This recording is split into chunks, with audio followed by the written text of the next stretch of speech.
Oftentimes, when we look at the draft in professional sports, we think of current team needs. Take the Baltimore Ravens, for example. This year, with the first-round pick, they drafted the versatile Georgia safety Malachi Starks, who, yes, fits the Ravens' best player available model in the first round of the draft, but he also fills a need to bolster Baltimore's secondary, and he will likely make an immediate impact in the upcoming season. Baseball, though, is different. It is unlike any other sport.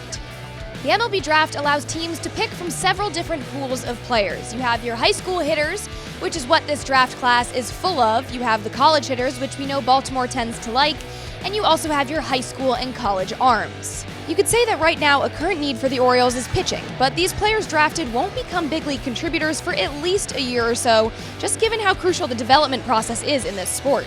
The minor leagues are so many players and it takes time, and so it would be foolish to draft for just pure need of where we're kind of short in the minor leagues, because things can change. It takes enough time to where that's really not a good strategy. So we're just going to go for the best player we can get. That's why there's this approach of draft the bat, trade for the arms, an approach the Orioles seem to follow and do very well. We know that Baltimore doesn't like to go after college pitching. I don't know if they're going to have a lot of access to college pitching with where they're selecting, so I would expect that high school shortstop class and some of those advantageous college position players that are going to fall down the board a little bit to be targets for Baltimore.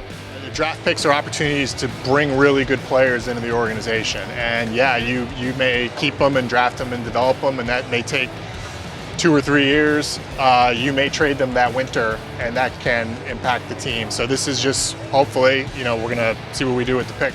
While there are a number of bats that could fit the mold for the Orioles at pick 19, this year is a very unique draft for the Orioles, as they now have 4 picks in the first 37.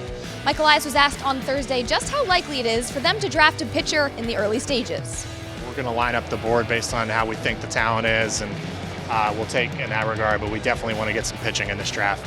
Regardless of how this year's draft shakes out for Baltimore's first 4 picks, one thing tends to stay true across the nature of the MLB draft and other pro sports drafts, and that's the importance of best player available.